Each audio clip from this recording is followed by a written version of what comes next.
Hey, everybody, and welcome to another episode of My American Dream Crossed Out Reality Story. Really, My American Reality Story. Why do we call it that? Because, well, look, let's face it, the American dream has gotten a lot harder to achieve. And what we've been doing is interviewing a lot of people that have dealt with adversity to achieve the American dream themselves. And let's be honest, we work in an industry that's getting harder for us to deliver the American dream for others. There's just a lot of adversity out there. So, of all the guests that we've had, and we've had some really unique guests with great stories on this. We've had people that have had to eat out of dumpsters that now are, self-made millionaires and just great stories. So my business partner, Long, for the last 10 and a half years, can you believe that? Friend longer than that. He's got a great story. Most of you guys that are agents with us probably know Long's story. For those that are not agents with us or haven't heard Long's story, you're going to today. But Long, I think we've told the story more than once. I'm going to try to ask, some new questions and try to dig some new info out of you for people that already have heard it. So I want them to get something new today too. But going into that, I just want to make sure that everybody knows who Long is. Again, Long is my business partner, co-owner, co-CEO of the entire Realty Group family of companies. And with that, Long, anything else you want to say in your own introduction? Yeah. You and I met now 13 years ago. Right. But we became partner a little over 10 years ago. So, how much time we hang out together and talk. I think you're way closer to me than most of my family members. I think we chat maybe 20 times a day. Yep. So, I consider you my brother as well, but good to be here. But yeah, thank you. Yeah, I think sometimes you just screen my call. I know you see my call. You screen, like we've already talked 16 times today. I'm not answering this one. But anyway, let's jump into your story, Long, because when I say it's a unique story, it's because like I said, there's a lot of people that we talk to that were born here, that went through some pretty crazy things that would crush most normal people, and they rose up and did great things. Yours is really unique because you didn't start here. You started from a different part in the world, and I want to really kind of dive into how you got here and what led you to this table now. We're going to cover that in the hour as much as we can. So do you want to kind of just kick us off and start, right from the beginning? Yeah. So, let's go back to, I'm originally from Vietnam. I was the oldest of three sons. I have two younger brothers. My mom and dad were both professors and teachers in Vietnam. And when the war ended in 1975, the communist regime has this thing called re-education camp. So re-education camp is where they would put anyone who is considered a threat to the ideology of communism, right? Like a free thinker. That's right, free thinkers. So professors, poets, doctors, educated as well. So my dad being a professor, I was 8 years old, and my brothers were 4 and 2. And I remember that morning, when you're 8, you don't remember a lot of stuff. Usually before 10 or 12, it's kind of hazy. But for me, I do remember that day quite vividly. And it's kind of weird that certain, instance in your life kind of shape you and give you these mental pictures. But I remember it was really early in the morning, still dark out. And we hear all these, loud noises banging on the door. And all of a sudden, a bunch of strangers came into our house and, put my dad in handcuffs. And I was 8 years old. I was scared. I've never seen handcuffs. I don't even know what they look like, right? So, and I sat on his lap, a little bit scared, and just look around, and all these people just rummaging through our house, looking for whatever they're looking for. It went for a few hours, but for me, it went like a long, long, long time. And after a while, they couldn't find anything. And my dad kept telling me, it's okay, don't worry about it. I'm like, what's going on? Why? What are those? And I said, it's okay, don't worry about it. And then it was time for them to leave, and they took my dad away, right? And I remember I was on him, and I was 8, I was just small. I was grabbing around his neck and like, hey, don't take my dad, whatever. And he says, don't worry, I didn't do anything wrong. I'll be back soon. And I was 8 years old. My brothers were 4 and 2. I didn't see him again until I was 32 years old. After that day, right? I would be back soon. It wasn't until I was 32 years old, 24 years later. So anyways, after that, Vietnam during that time went through what's called a rationed period, which means they ration everything to you based on your family head count and who worked for the government, right? So my mom worked 2 jobs at the time, teaching because she's a teacher. And my grandparents lived with us because my dad is the oldest, there, and that's kind of the tradition. So my mom was then, raising us 2 kids, 3 kids, myself and my 2 brothers and my grandparents. And in Vietnam, back then, they only give you enough food to prisoners to just live, like some rice and some water, right? It's not like here, still bad here, but I hear that you can get an education, you can go work out. You'll have a lot more freedom, right? So basically, they give you just enough to survive. That's right. So with that being said, the family member has to bring the food in to feed you, right? So we were allowed to come about once a month to give him food.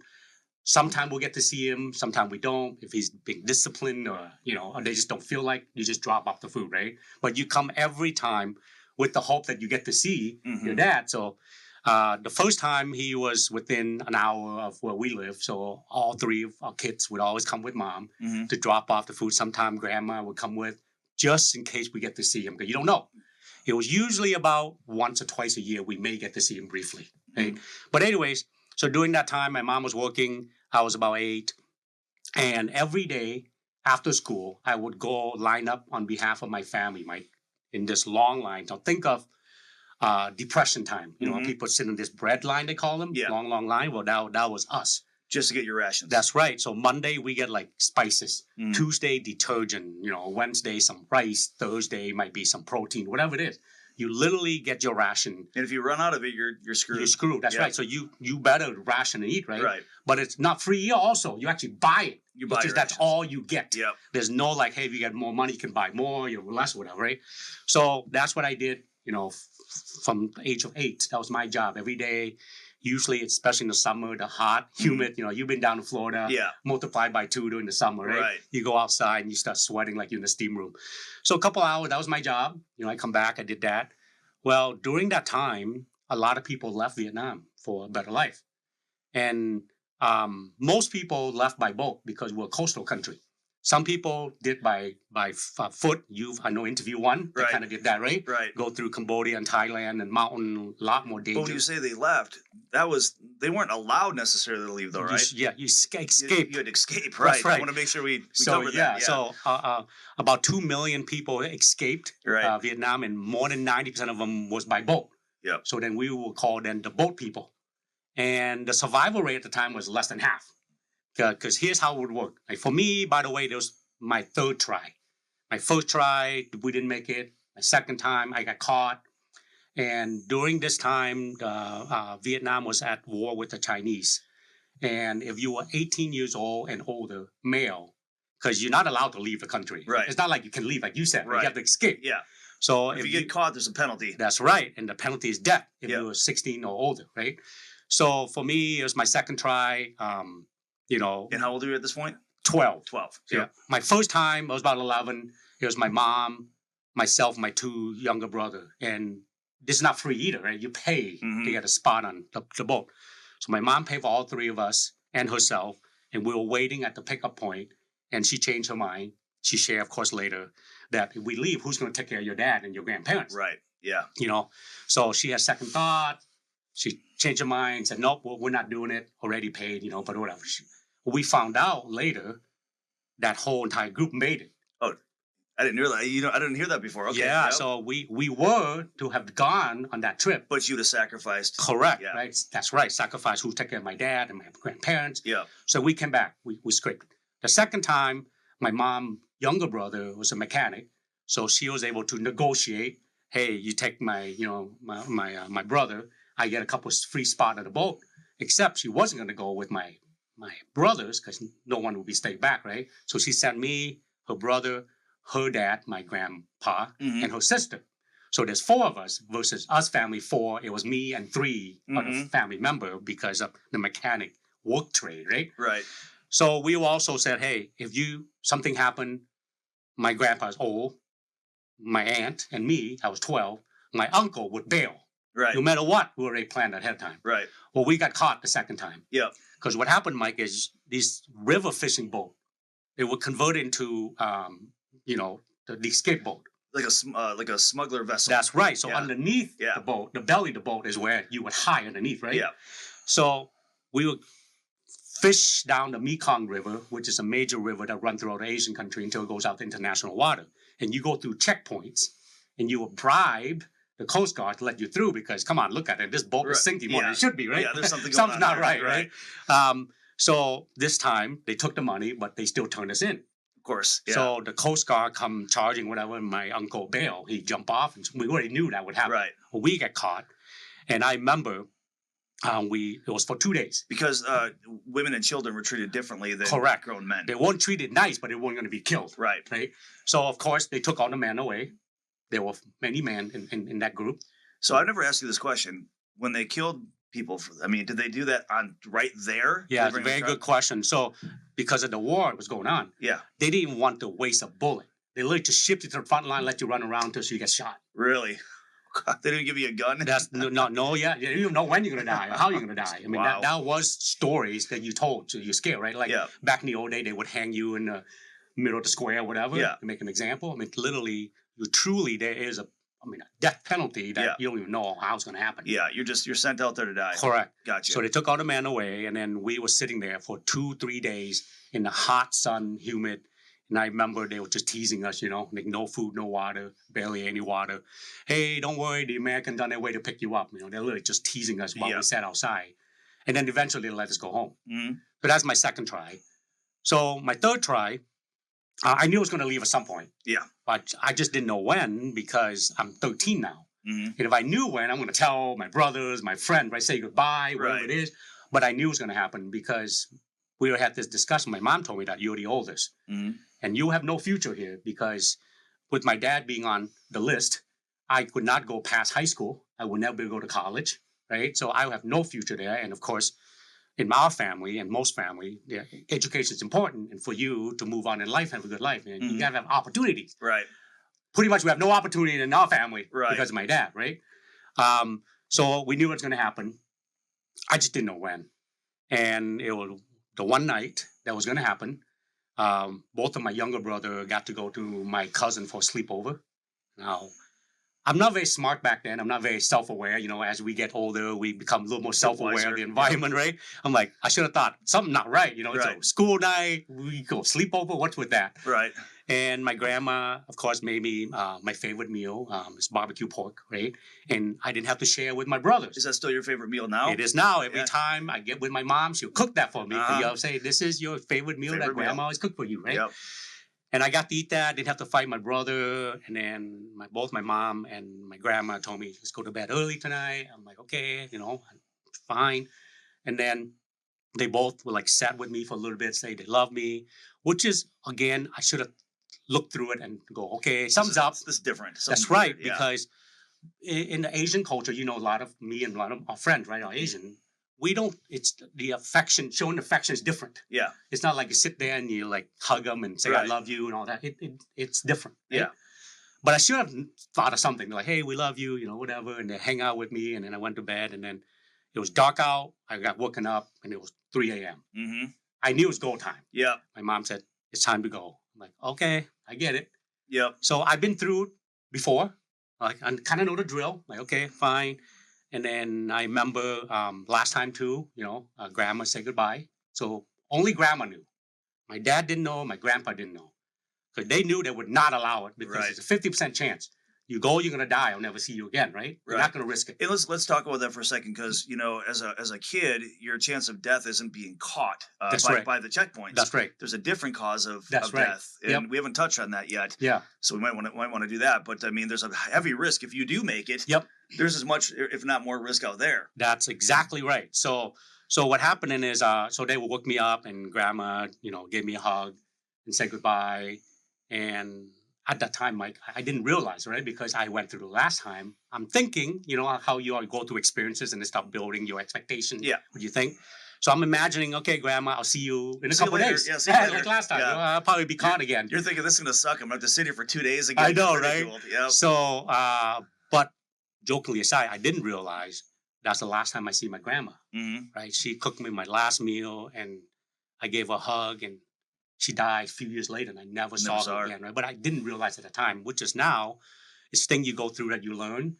So, you never take anything for granted in life, right? Because you never know that could be your last moment with something. Mm-hmm. I'll pause right here, but as you know, you have one. Only pet parents can relate to this. Right. Right. And we recently lost our dog, Otto, after 16 years. And I wasn't there. We had an event We had an at the event. company. Yeah. And I left a little bit. Yeah. think I jump on FaceTime because my wife, Michelle, had to take our dog in 16 years. We were expecting it, but we wouldn't know when. Yeah. And he passed away, and I didn't realize when I say goodbye to him when I It was the left for last the time. trip, it was the last time. Yep. So you never know that kind of stuff, right? It was pretty hard. That's a whole different thing when you lose a pet. But so say goodbye to grandma and my mom. Back then, you probably see in Asian country, a lot of people own bicycles. Mm-hmm. So that was us. I hop on the back. My mom biked me. I'm standing in the back, Right. as you do with your friend back in the day with your bike. Yep. So she rode me about an hour out of the city, and we met up with this strange man. I didn't know who, right? And we got there, and mom said goodbye, and she turned around. She left right away. I'm like, hey, bye, mom. See you. And mom said, I love you. Be brave, whatever. Still, it's not hitting me. Yeah. I'm thinking, all right, mom, I'll see you in 2-3 days. Right, I might be sitting in the sun again for a couple of days. It's going Right. to suck, Yeah, but yeah. I'll see you. And mom made it sound like no big deal, right? Well, I didn't know until years later when we celebrated her 80th birthday. She told the story. She's like, I did that because I didn't want you to see me cry. Mm-hmm. Because I know I'm sending you off with a flip of a coin that you're either going to die or I might see you again. Yeah. But if you make it, I may not ever see you again. Right? She must have been thinking, though, you can stay here and die a slow death of no opportunity and, maybe not even no access to great health care or anything else. Or you can, take a coin toss, and if it wins, you're going to make it.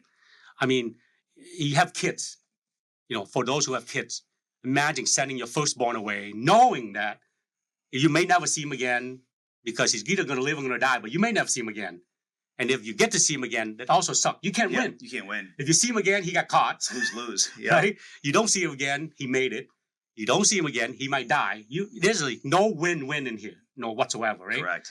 But the fact that she was brave enough to do all that stuff, think back now, I don't know if I can do it. If I have kids now, I don't know if I can send my kids off knowing that. No. Yeah. I can't. Right? So then this man actually has a moped. It's motorized.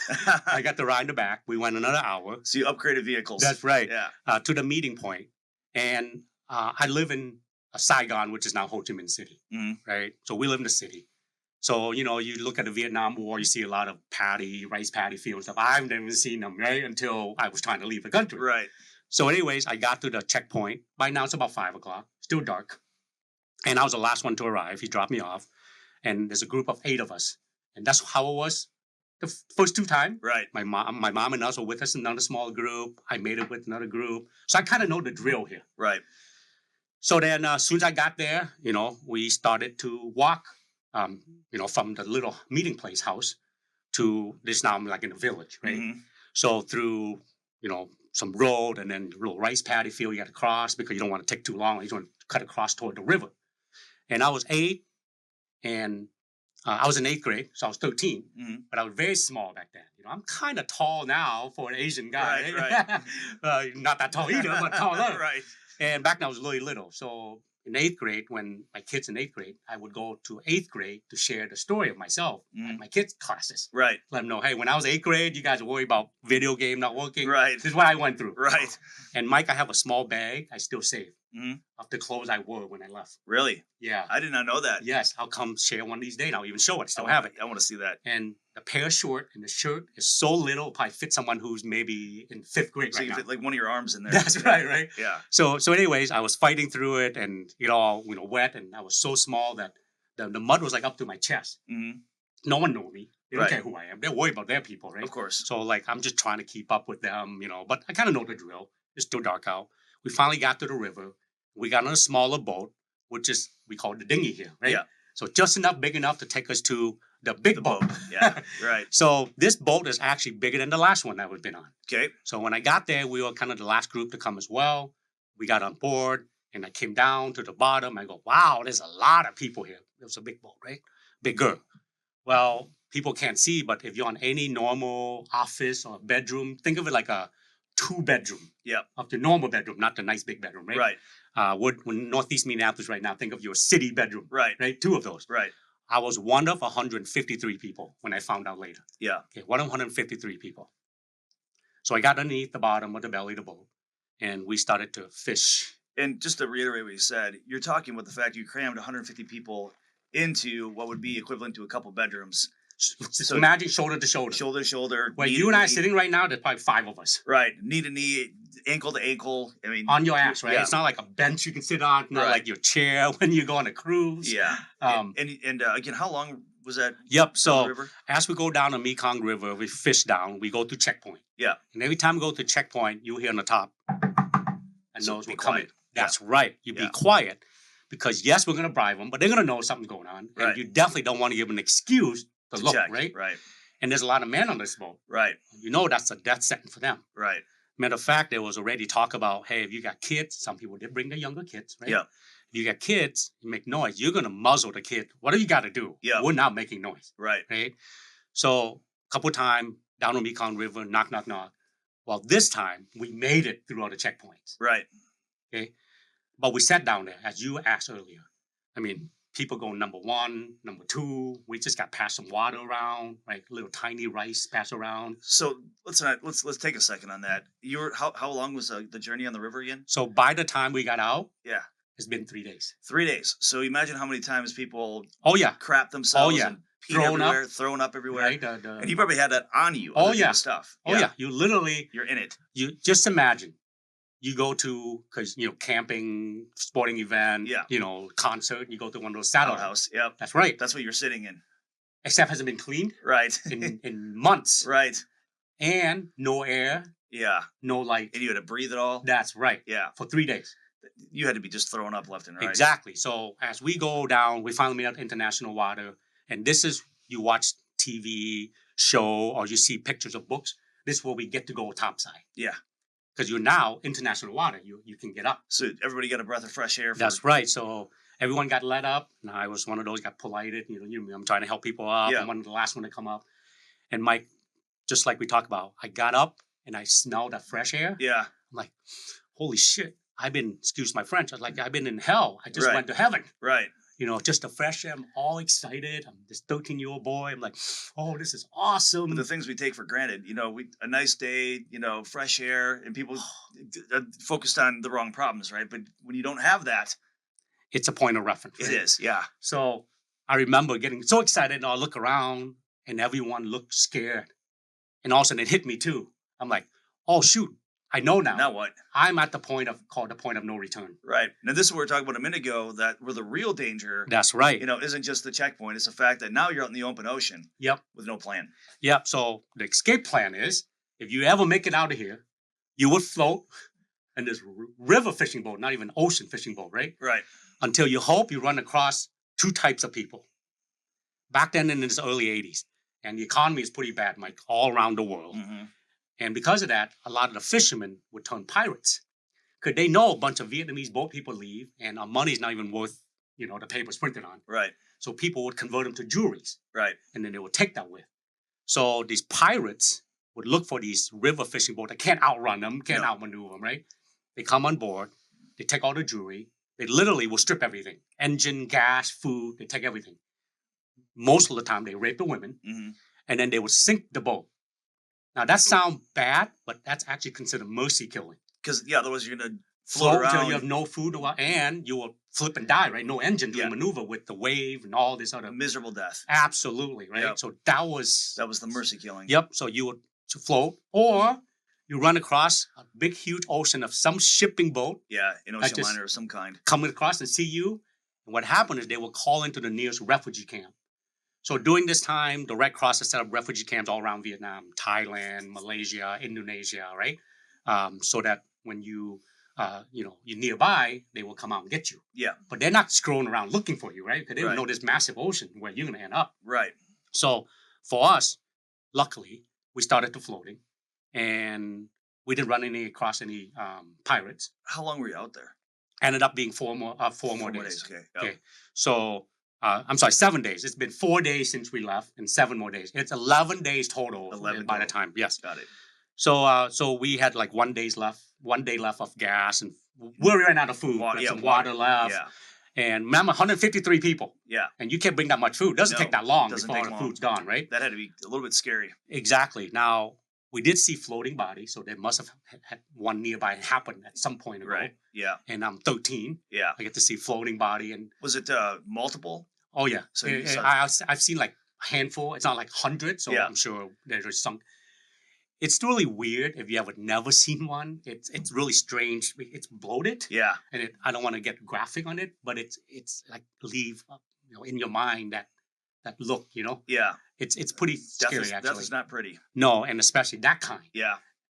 I've been at funeral before, open casket, but not the kind that floating. Right. Right. So, anyways, one day left. We're getting screwed, right? And luckily we went through some rough water, but it wasn't crazy. Because there's also time of the year you want to go. Right. That's not hurricane season, Right. that kind of stuff. So we got lucky, and a French shipping vessel was passing by nearby enough to see us. Man, you should have seen the people, man. Oh, I'm sure. We stink. Yeah. Right? Man, it's just bad. And we're all hugging each other. Right. All excited. We knew what had happened. Yeah. Okay, this is like lottery. Yeah. You won. And then they pull up closer. We don't know the drill, We thought, hey, don't let us up, we gotta do whatever. No, they don't do that because you might have disease or something. Well, they must have protocol. Look at the stuff you're floating around. Exactly. They must have protocol, right? Yeah. So we got to get close to them. They kind of throw some hook us up or whatever. They tow you in? Nope. They throw down some little water, some food. Dude, and I remember this. One of my favorite fruit to eat still is apple. Yeah. Because they threw down some apple. And you were hungry at that point, I bet. Oh my God, not only that, but this big juicy apple, like in Vietnam, we don't have big apple, right? Because our country have different kind of fruit. Yeah. This juicy big apple, we're like, holy, this is going to be so awesome, right? So yes, everyone's excited. They're just munching on. So they called the nearest refugee camp. Okay. So for us, where we were at was in Malaysia. How far do you think that Malaysia is from where you... Hours. Okay. So about 3-4 hours. Gotcha. I don't know how the process worked, if they sent right away, but it was a few hours before they come from where you grew up. How Oh, far yeah. So it's a couple country over. Okay. But it's on the coastline, right? So it's up north of us. You have to go out the ocean and hope you head that direction. Got it. Yep. And again, sometimes you don't have the right equipment or you don't have an experienced seaman. Mm-hmm. And you could be going the wrong way, from no island. idea. You have no idea, right? Yep. So they call out, send out a tugboat, pull us in. Mm-hmm. Okay, now this 11 days. Yep. Okay, so we got in, they onboarded us. I guess that's what we call in our industry when we bring Legion over, right? Right. So we got checked in, they give a shot, they did all the stuff they're supposed to do. They fill a bunch of questionnaire you have to answer. And then back then, we were given an opportunity to send a telegram to one person. Yeah. It's like your one call from prison. Right. It's the one telegram we get to do. Right. I know some listeners probably don't even know what a telegram is if you're young, right? Right. But anyways, I sent a telegram to my mom. Now, imagine. She didn't know at this nothing point. till now. She's 11 days, and that's a long time, right? Right. You don't even know if you died or whatever. And the story was told later that I sent the telegram, and it got delivered. That's how it works, right? It's like an email got printed out, someone bring it to your house. Right. Well, mom was working because she worked 2 jobs. Mm-hmm. Grandma got it, but she didn't want to open it. She doesn't know if it's good news, bad news. Right. She wanted to wait for mom to come over. Yeah. Now, my grandpa, and we grew up Buddhist, but my grandma was Catholic. Right. Okay, so she prayed and all the stuff. She shared the story with my mom, who shared later. Well, my mom worked 2 jobs and get home till late at night. So she got home, and both of them ran and hid into her room because they didn't want grandpa to know. Right. They opened the telegram, and they found out it was good news. You made it. Yep. Yeah. And, they, of course, started crying. But then they also realized that I made it, but then they'll probably never see me again. Right. And they were right. I never saw grandma again. Mm-hmm. I did end up seeing my mom later, which I'll share. So that was the good news. So for me then, I made it. I did all that stuff. And then I was considered an orphan because I was 13 and by myself. So they assigned me to some orphanage. I don't even know where to go. And after you're done, you walk out of that room. You're like, well, shit, now what? And this is in Malaysia. Yep. Yep. So this refugee camp, Pulau Bidong, in Wikipedia page, if you look it up, is nicknamed Hell Island. It was considered to be the most heavily populated place on earth at that time where I was at. How big was it? Football field. And how many size football? 40,000 people. So it's like a football game, everybody in the stands. But down in the field. Down in the field. Imagine your team won and everyone in the stand came down, right? Yeah, and that's rushed the field and where you lived. And that's where you're living in, yeah. That's right. So I was one of 40,000 people, the size of a football field. And I was an orphan. So I only had to be there for like a year. Some people were there for 4 or 5 years, okay? The squalor of Pulau Bedong is appalling. 42,000 people living on the shores of a tiny island, which only a year ago locals here felt was unsuitable for human life.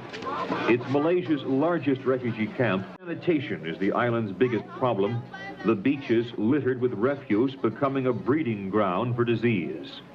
Right now, a French volunteer hospital ship is bearing most of the medical burden. It's 100 beds full, its 6 doctors kept busy, this one treating the malnutrition of a child who's just barely survived the perilous boat journey from Vietnam. Yet the Vietnamese here have not given up hope. They've organized a well-run community themselves and are now building their first hospital. Instead, these people will wait, hoping some nation somewhere will offer them a better life. Jim Laurie, ABC News, Pulau Bedong, Malaysia.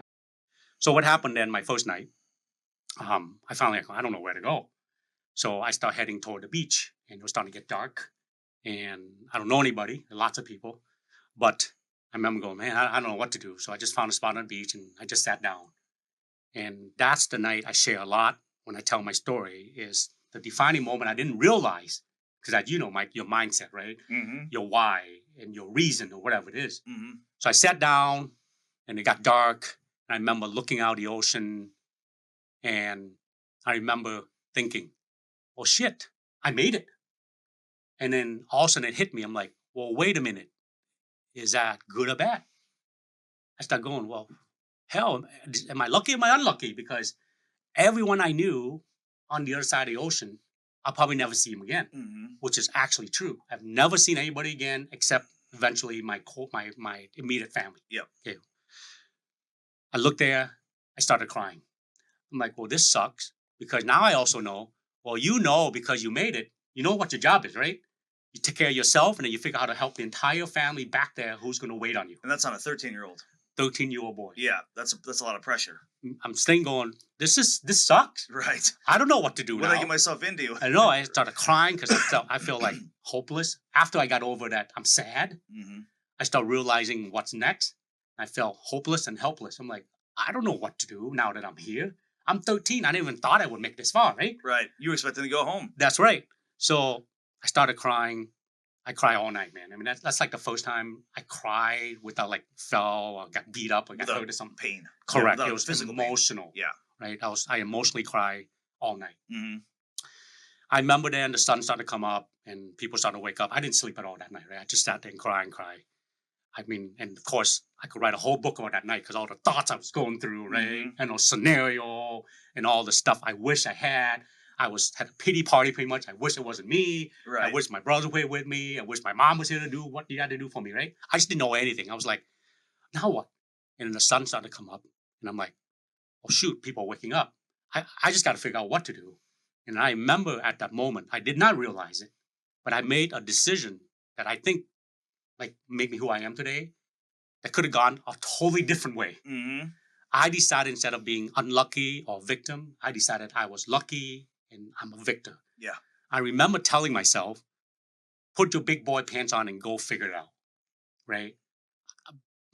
That moment, I'm like, you can do this. Just figure it out. Mm-hmm. Or I could have gone through life thinking, hey, I'm a victim. I'm a Nothing refugee works out for boy. me. I'm 13 years old. What am I Mhm. supposed to do? It's Right? not Make fair. excuses. It's not fair. Life's not fair. All these other things, right? Mm-hmm. But I didn't.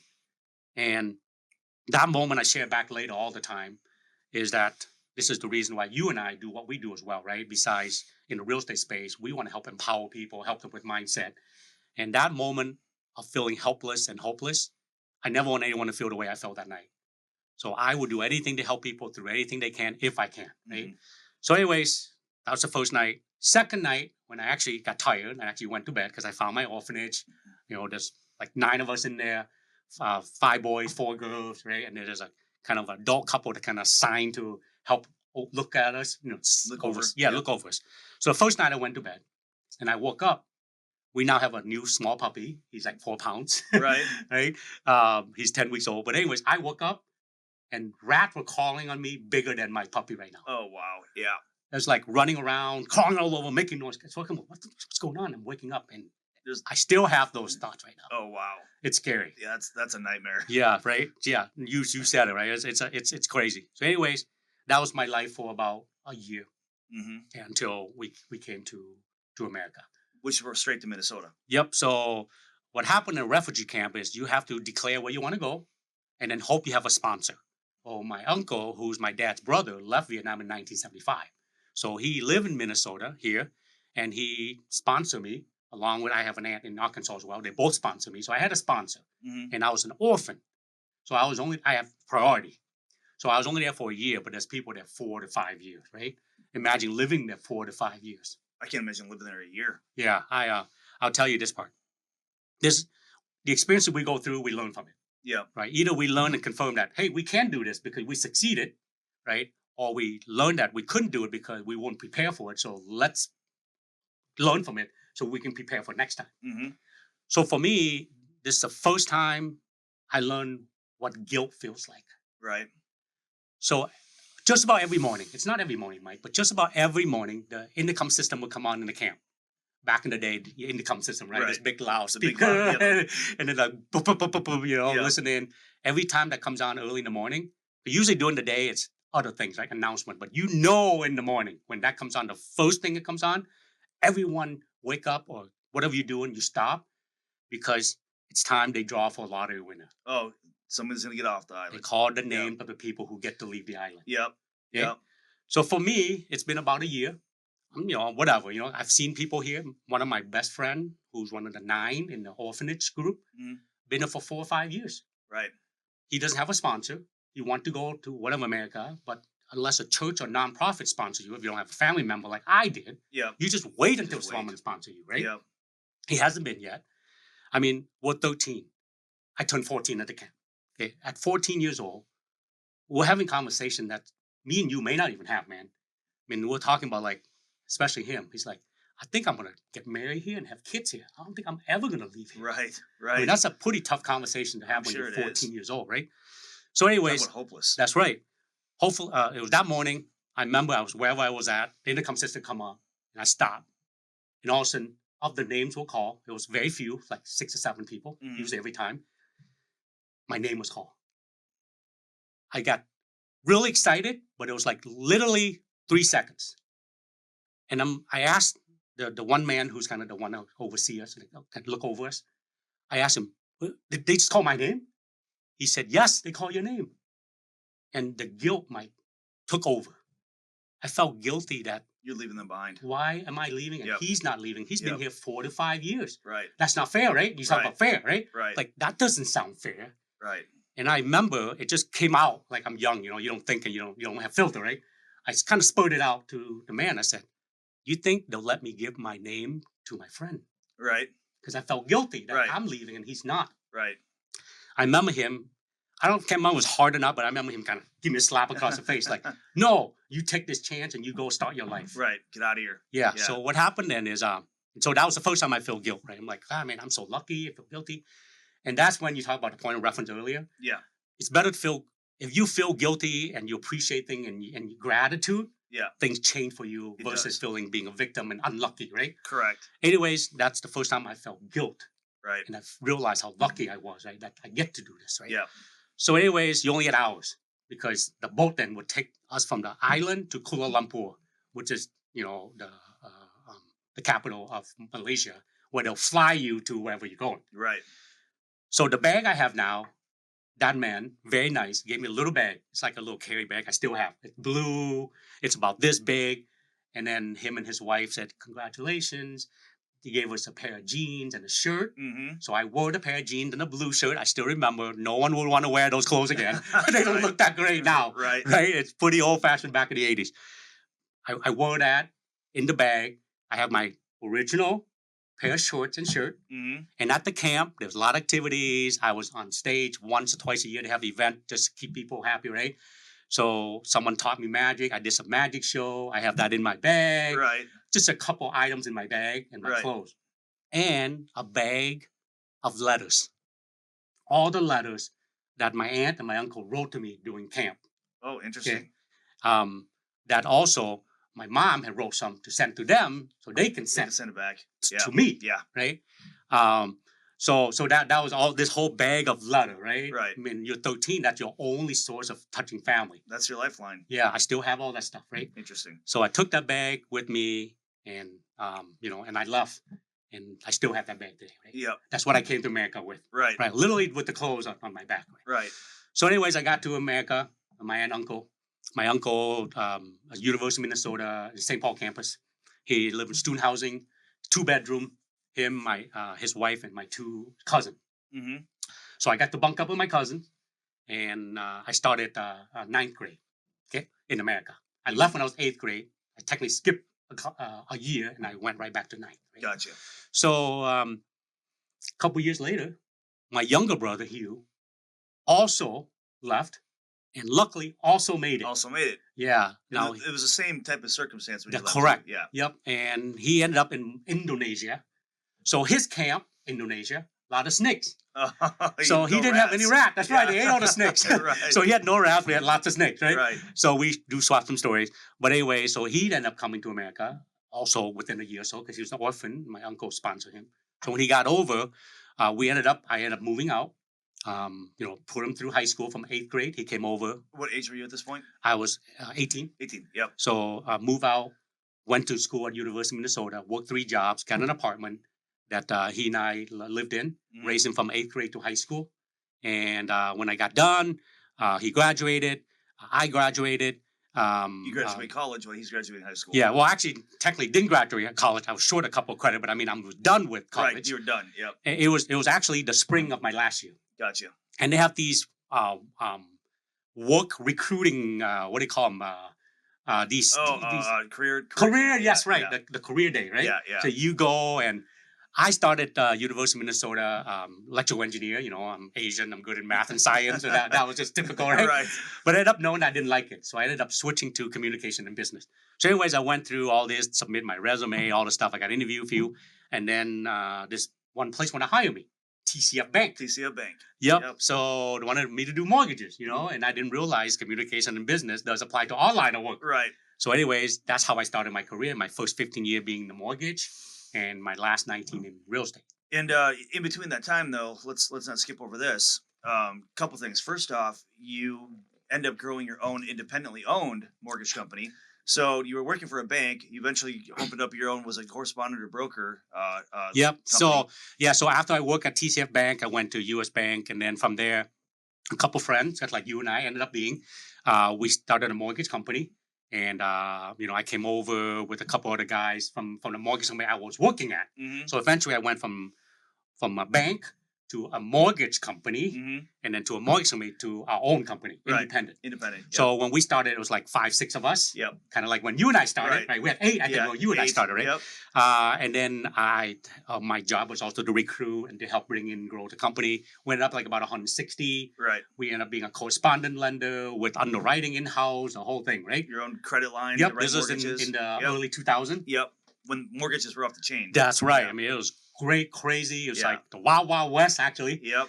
And then, of course, as you know what happened, the mortgage crashed. Yeah. Right. So it crashed, and all this stuff happened, and we ended up closing our company. And ironically, then you turned around. You were originating mortgages, and then you turn around and you were selling the defaulted mortgages. The That's houses right. they were attached to. So then what happened then is the 08, 09 come around, Yeah. and I'm like, hey, I'm going to go. A lot of people don't know this. You know this about me, but I am one of those guys that does not have the gene for direction. I will get lost if you take me outside right now and Yep. put a blindfold and turn me around, and I won't know the way. Yep. I mean, I live 7 minutes from home, 3 turns, and I use GPS to Right. from work to the office. Right? Yep. Anyways, I wanted to do real estate, but I cannot figure out the King Map. Remember back in the day? Yep. The A4, the B3. Right. Yep. Imagine have people follow you or in your I've car. done it. I've been they circle blocks with me. It's embarrassing. So anyway, Yep. by then, the GPS was just starting, right? Yep. So anyways, this foreclosure thing is starting around. I'm like, there might be some opportunity here. I remember my mortgage day, the type of loan that was being offered, 100% non-owner, rental property, No 500 income, score, No income, no stated asset. income, Yep. right?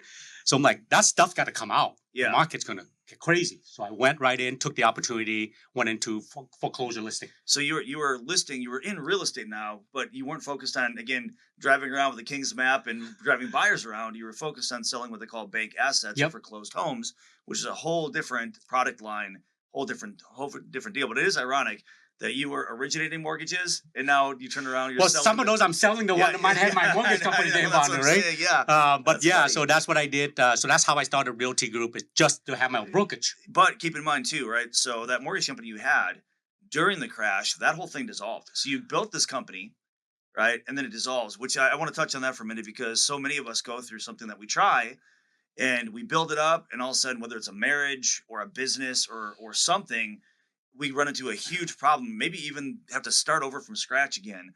That's not an easy thing for a lot of people to do. It's one thing to jump from one career to another and start a different career, and that sucks too in its own right. But when you build something sizable and valuable, then that crumbles. That can get in your head where you go, okay, maybe I'm just not meant for this, or maybe I'm just going to go back to getting a job somewhere. So talk me through that. You are so right, Mike, because for us entrepreneurs, right, especially in real estate, that's what we are. We are in the people miss entrepreneur. You might be with a brokerage or team, but you're technically still self-employed. Mm-hmm. And you put in your heart and soul to build your business. And then you lose it, Right. Out of your control. Out of your control. It's not like something you even did. Right. Now, sometimes we still make mistake and the business fail. Right. That's also, but it's still bad either way. Right. So you're so right that no matter what happens, you always can start again. Okay. But do you think you learned that? When you really think about it, the story you just went through, where you had multiple failed attempts getting out of the country. You get out of the country, you're seeing floating bodies. You're stuck in an island for a year, which I can't imagine being there for 2 days. So you're going through a lot of things that don't seemingly work. Like there's not much of a chance of it working. And then when something doesn't work, then you pick yourself right back up and try it again. And that had to come from those lessons early on, in my opinion. That's what taught me, right? Like I said earlier, every experience that happened to us, we learn from it. Yep. Either it's a good experience, we learn that was a good experience, we appreciate it, or we had a good experience because we were prepared, we were the person we are, right? Or we didn't do well in that experience, or it was a bad experience. We learned that what had happened, can we learn from this? So from there, I started in my mind, start to learn, because you and I talk about the growth mindset and the fixed mindset all the time, right? Fixed mindset is result-oriented. Growth mindset is process-oriented. Mm-hmm. So in that scenario, we obviously think we fail because the business failed. Yep. Yes, but that's result-oriented. Process-oriented growth mindset is, what can I learn from there? Well, I learned that I can't control the market, what happened, right? But I can control what I will do next. Mm-hmm. So what I do next is pick myself back up and go do something else. And let's face it too, I'm sure there's things that you did as a newer business owner on your first run that probably contributed to why it didn't survive the market crash. But other mortgage companies didn't, yours didn't. There's contributing factors that when you turn around and start a new business, this is again the growth mindset. Instead of saying, well, growing a business for me doesn't work, or this doesn't work at all, you go, well, what would I do differently on the second time? If I could go back and do it again, What did I learn? How do I put that into place? And absolutely. This is why we're actually sitting here together. Yeah. Because when I started Realty Group, and only because I learned that Freddie, Fannie, HUD, and all the big bang, when you get a contract with them, it stay with the broker. Yeah. Because the broker owns all the transactions. They do. Yep. If I was with another broker, I would never be able to leave. And Correct. the broker would control my business, right? Right. That's the reason I started my own company. Yeah. For out of necessity. But I also learned quickly that as the thing, go evolve, my skill set from the last company that failed is only good at this part. Right. I'm not good at this part, but for our company to go to wherever, I need help. And that's why we ended up finding each other, right? Right. By fate too, but Right. how you came along. And if it wasn't for you, I won't be sitting here with where we are, because I'd probably be doing something different. Right. But with Likewise, you, me too. yeah, but with you, we ended up being where we are today because of the skill set that we complement each other, right? Correct. So that's what I learned from previous experiences, is that I can't control what I can't control, but I can control what I do for myself.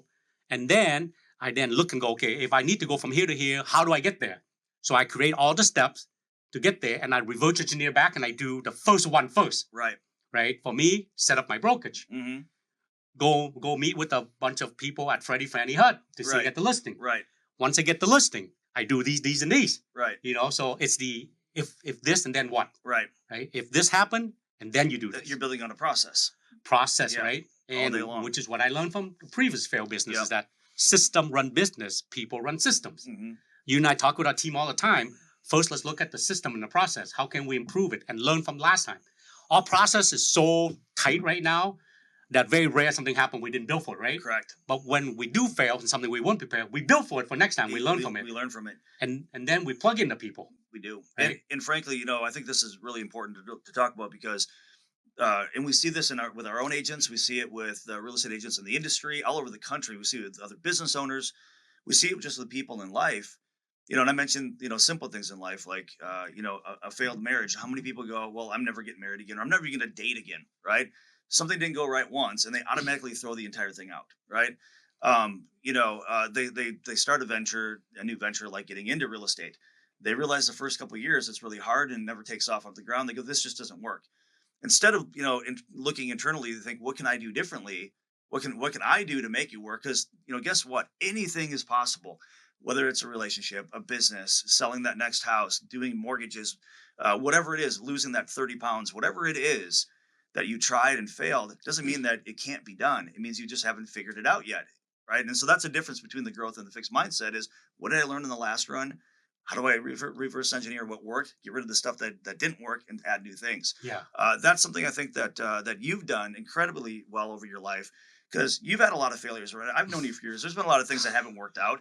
I mean, same with us, with me. I mean, we've went through a lot of things that were complete bombs that could have crushed us, and we just keep moving forward with that mindset of, well, we're going to figure it out next time. But I do think, I mean, it's probably a really good for the audience to hear that those were lessons that you mentioned earlier, really early on in this interview, that the day that your dad was taken, you remember the every detail of that day, right? It sticks out. I don't know what the number is, but I've always heard that there's, like 5 super pivotal moments in life. Like every day, things contribute to how our life turns out, but there's, maybe 4, 5, 6 that determine how things turn out. That was a determining day, and you look at that day on the island, that first day on the island where you said, okay, I'm going to make a decision on how I'm going to approach life. It wasn't just about how you're going to approach the next step of getting off the island, but how am I going to approach life? It's a pivotal moment. And I think a lot of people kind of miss those. And if you don't make those right decisions in those moments, it can have consequences long term, but not permanent. There's always room for growth. And that's something that I've, with myself over the years, have went, yeah, I've got to get out of my limited mindset and my limited beliefs, because where I'm sitting here, I shouldn't be here. On paper, I never would have made it. On paper, you never would have made it across the ocean. You had a less than 50% chance.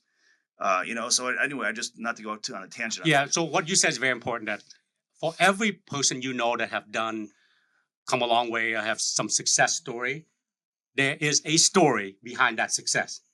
And what they don't realize that we all have failed way more than we succeeded, but you only seem to know sometime about the success story, right? You said it. I've been through. My company got shut down, failed, divorce, bankruptcy, car repossessed. I mean, you freaking name it, right? I've been through it all. Barely made it out, right? All this other stuff. But what I have learned from that is there are going to be more failure coming. Oh, yeah. Challenges is all around us. It's all the time. Doesn't stop. Many of them you can't control it. Nope. But challenges or failure can be an excuse for you to give up or reason for you to succeed. And it can be fuel in a way, because, as you're facing new challenges and you're facing failures, that's either going to ramp you up to say, okay, I got this. And the more that you tackle those things and you move on and you continue to succeed, the more confidence, when I say fuel, the more confidence you get in yourself to face an adversity without being crushed by it. That's right. You start to really trust yourself. Like, I've seen, this is bad, I get it, but I've seen this kind of stuff before. Yeah. I'll navigate. I trust myself. I can get through this. Yeah, and you said it, right? So every time we, even in our business, not personal life, I know we do that too, but when something happened bad or fail, we don't dwell on it as much. We know you can't go back and change it. This is what happened. It happened. But what we will do with our team and ourselves is let's learn from what happened and how can we prevent it from next time. Yep. What can we? That's the only thing you should focus on, right? 100%. And back to your story too. I want to make sure that people understand this. So eventually, you did get your family over, including your father. Yeah. And a couple things I want to touch on with that. So first off, I'll never forget the first time I met your parents over at your house for dinner, and I was sitting across from your mom, and I asked her one simple question. I mean, not right at the bat. I was talking to her for a while, but eventually it rolled around to I had to ask. I said, "You got to tell me what it was like shipping your 13-year-old son off, not knowing if you ever see him again. And I don't think I even got the full sentence out of my mouth, and the tears were coming down from her. Like literally, all those years later, that still affected her. Like she hasn't talked about it 1,000 times, but this, I don't think I even got it completely out of my mouth. And there went the tears. I was like, holy cow, I mean, that's got to be a sensitive topic. And you said it yourself as a father. Can you imagine sending Jordan over to see a Jordan at you're 13 and we're going to send you across on a boat? Hope you I mean, make it. I do that when they go sleepover. Right, And I'm right. checking and texting them every half an hour, Oh, I can't imagine. And then meeting your dad. And one thing I always wanted to kind of talk about is your dad. I don't think we talk enough about your dad. He was in that prison. He didn't have to be in prison all those years, right? He chose to be over principle. And because he wouldn't just sign the form basically saying, I'm just going to keep my mouth shut and go along with the flow. He was actually doing some pretty incredible things of rebellion from inside of prison, smuggling, literature out that he himself was creating, content. I'd love to have you talk a little bit about that, because talk about a mindset of strength. Yeah. So there's a Wikipedia page about him. He's like considered the Nelson Mandela of Vietnam, right? So like you said, during his time in prison, he probably wouldn't have to be in there as long if he followed the program. Mm-hmm. And, I agree, I learned, let me out, right? Nope, he was writing. Here's how I learned, do what is right and not what is easy. Okay. The easy thing would have been just conform. Yeah. And then, fine, I don't agree with you, but I'll conform and just let me out. He fought for what is the right thing to do. So he was writing articles about democracy and human rights while he was in prison, which, as you said, got smuggled out and got published all around the world. So that's why they kept moving him further and further. By the time, and in the last 4 or 5 years, he was up by Laos border, which is like a couple of days, which means my mom now had to travel that long to bring food. Right. Ox cart, walking, hauling food, walk through mud. It's not like here you hop in a car and you drive, Right. 8 hours. Right. It's hard travel. Anyways, the last 4 years, he was isolated because they didn't want him to know what's going on anymore. And the whole thing was, by the time he got let out, John McCain, who's, as you know, also the POW, prisoner of war. Formerly because deceased. That's right. US Senator. From Arizona. And he adopted my dad as a prisoner of conscience, was the term. Because of that, every time the Vietnamese and the U.S. talk, because there was economic embargo during the time, and they were trying to get the U.S. to lift it. So U.S. always said, hey, improve human right, right? So my dad's name was on the very short list of them checking in on him. Yep. That's the reason they didn't kill off my dad. Right. So because they couldn't silence him. That's right. They couldn't beat him into silence. Yep. So the short story is, I raised my brother. I then sponsoring my mom and my youngest brother over. So they got to fly over by plane, but it took 7 years for me to do that. U.S. citizen, prove I can take care of them, do all the paperwork, right?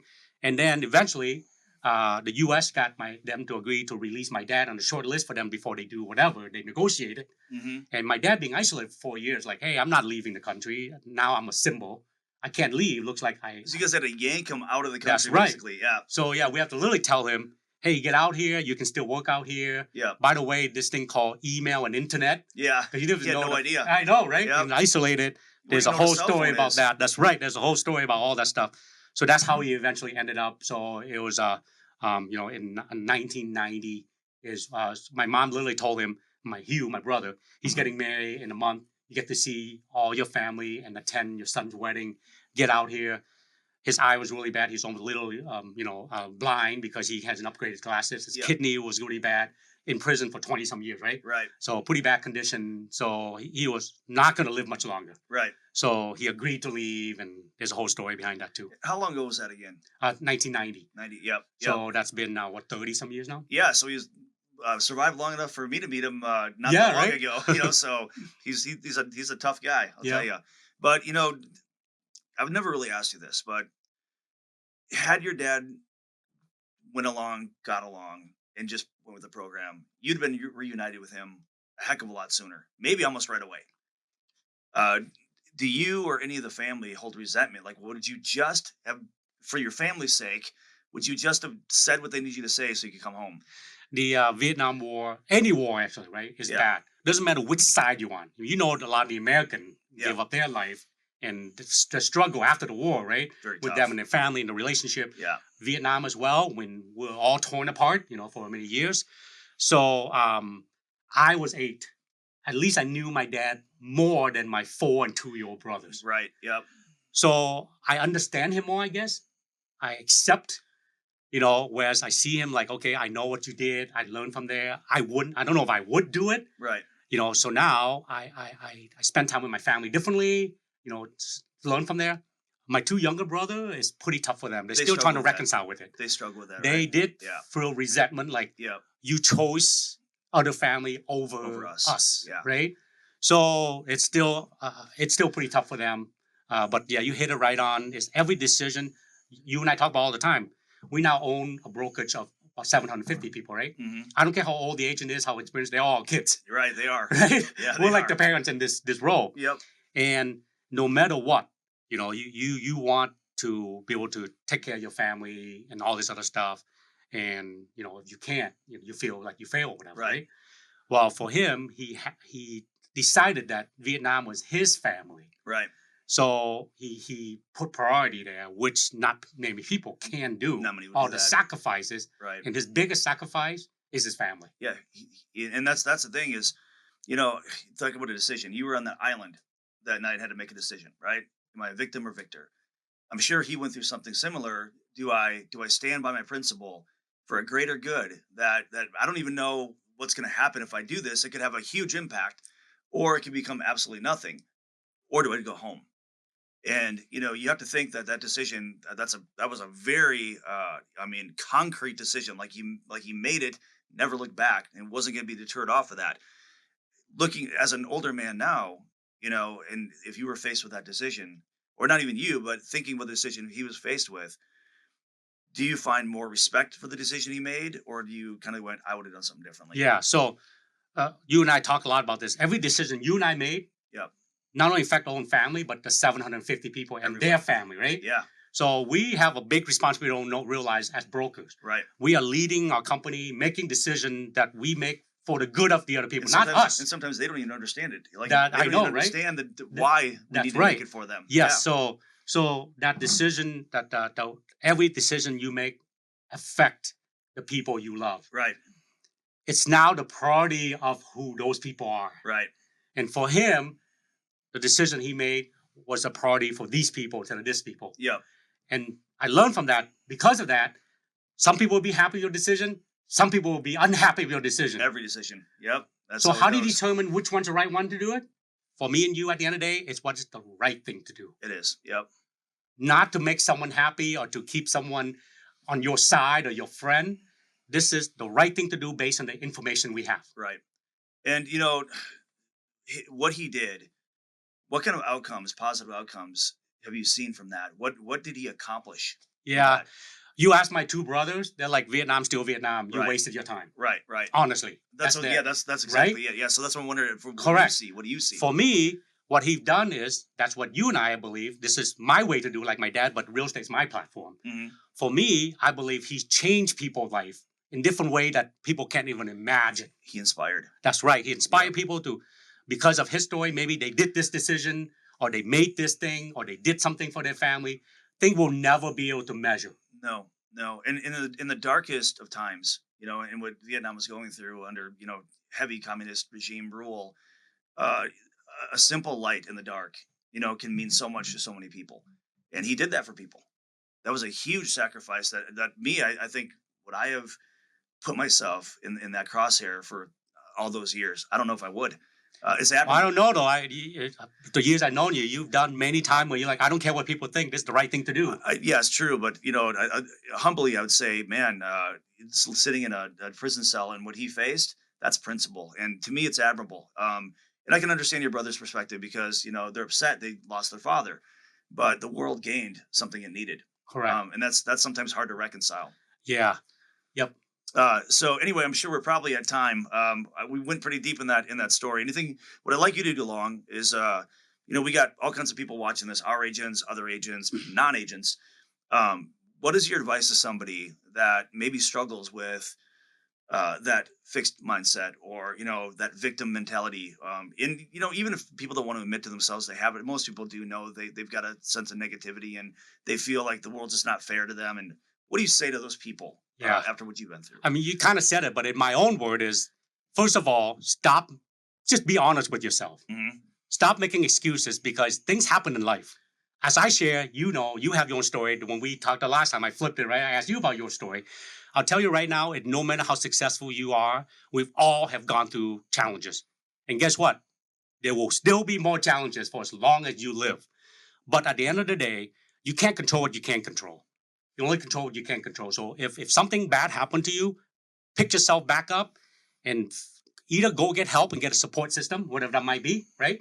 Get the help you need, and then determine what are the steps you need to do, and then work hard at it to get there. I mean, one acronym you and I have at Realty Group, right? Life. What's life all about? Right. LIFE. It's in a circle. That's right. We have it. It's revolving. So learn, implement, fail, evolve, and that's a circle that never stops. That's right. It's not a line. Not linear, right? No, it's a circle. It's a circle of life because in life, no matter what, we're always going to learn. Yep. I mean, I'm learning from you now. You learn from me. People who are listening, but 90% of people fail because they never implement. Or they don't evolve. That's right. So they try something, doesn't work.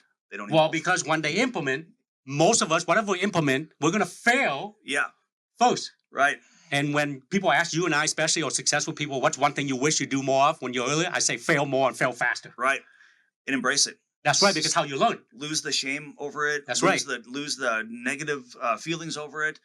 Understand that failure is part of the process. And when you fail, the gratitude, appreciate what you still have versus thinking what you didn't have.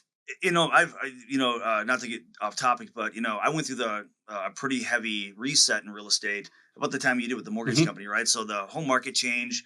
I got wiped out in real estate. I even thought of quitting, but I had my best years in real estate after the crash because it forced me to put changes in I never would have done. And then of course we became business partners, and the biggest business adventure of my life happened at that point.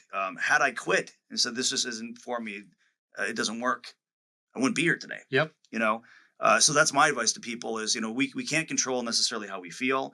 Emotions are there. We can't control what happens to us from external forces, but we can 100% control how we respond or react. That's right. And when you fail is when you learn and you evolve, right? Yep. So learn, implement, fail, evolve. That's a circle of life we have here. And that's my last word for everybody to know is that go out there and every time you fail, be gratitude and thankful that you just had a life lesson opportunity to learn to grow.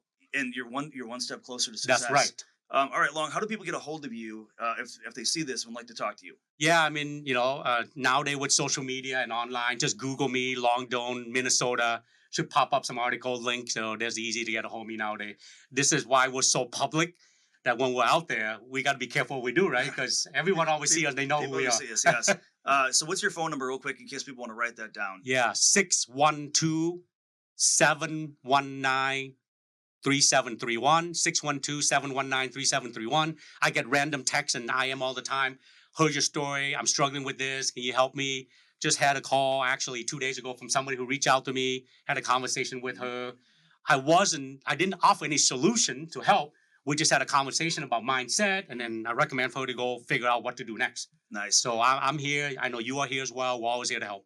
All right. Well, thanks, Long, for today. I'm sure everybody's going to enjoy your story, and we'll catch you on the next one. Thanks for having me.